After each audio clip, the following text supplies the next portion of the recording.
शिव पुराण में पापी गुण निधि की कथा आती है, जो कि इस प्रकार है।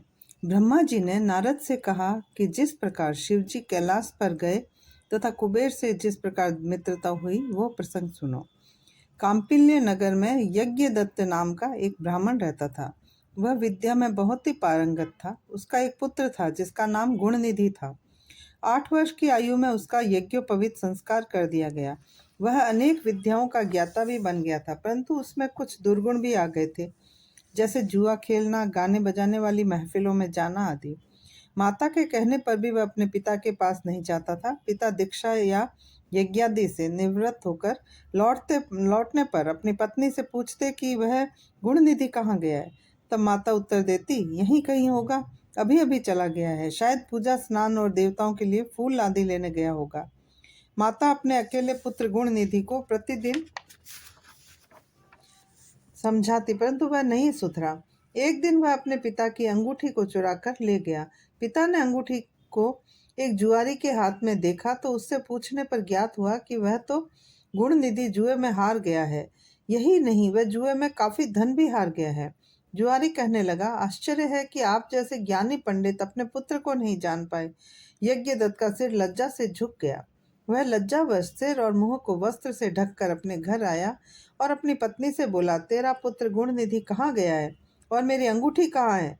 पत्नी बोली, मुझे इस समय याद नहीं है, मैं कहीं रख कर भूल गई हूँ। यज्ञदत्त गुस्से से बोला, सत्य कह रही हो? निकम्मे पुत्र को जन्म देने वाली तू बड़ी असत्यवादिनी है। मैंने जब जब भी पूछा कि गुणनिधि कहाँ है तो झूठ बोलकर तूने मुझे बहला दिया। अन्य वस्तुएं भी घर से गायब थी। पुत्र को बिगाड़ने में माता का दोष देखकर उसने जल लेकर दोनों को तिलांजलि दे दी और किसी दूसरी ब्राह्मण कन्या से विवाह कर लिया। जब यह समाचार ब्राह्मण पुत्र गुणनिधि को मिला तो वह गृह त्याग कर वन में चला गया और कभी माता की ममता तो कभी पिता की धर्मज्ञता का स्मरण करके वह अपनी मूर्खता पर पश्चाताप करने लगा। इस प्रकार चिंता से व्याकुल हो सायंकाल को एक शिव मंदिर के पास जाकर बैठ गया। वह भूख प्यास से व्याकुल हो रहा था। उसी समय कोई व्यक्ति सपरिवार शिवरात्रि का पूजन करने आया और उसने पूजा करने के बाद घर से लाए पकवान आदि शिवलिंग पर चढ़ाए और वहीं सभी सो गए। तब रात्रि में भूख से व्याकुल यज्ञदत्त के पुत्र गुणनिधि ने छिपकर मंदिर में प्रवेश किया और शिवलिंग पर चढ़ाया गया प्रसाद लेकर चंपत हो गया। परंतु उसी समय उसके पैरों की आवाज से सब लोग जाग गए। उसे भागते हुए रक्षकों ने पकड़ लिया और उसे इतनी पिटाई की उसकी कि वह मर गया। उसे यमदूत आकर ले जाने वाले थे कि उसी समय शिवजी के पार्षद भी उसे लेने आ पहुंचे।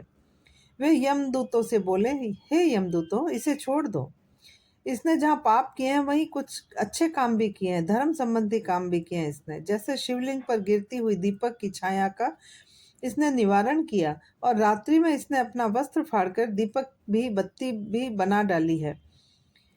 उसी प्रसंग में इसने शिव गुणों का श्रवण भी किया है। व्रत रखकर इसने शिव जी की पूजा व दर्शन भी किया है। स्थिर चित्त से द्वार पर बैठा रहा है। इस कारण अब यह हमारे साथ शिवलोक में जाएगा। यह वहां कुछ समय रहकर पुनः कलिंग देश का राजा बनेगा। शिव गणों की बात सुनकर यम के दूत अपने लोक को चले गए और जब यह समाचार उन्होंने यमराज को सुनाया तो वे बड़े प्रसन्न हुए। वह शिवलोक में कुछ समय रहकर अरिनंदम नाम के कलिंग देश का राजा हुआ। शिवजी की थोड़ी सी सेवा भी बहुत फलदायक होती है।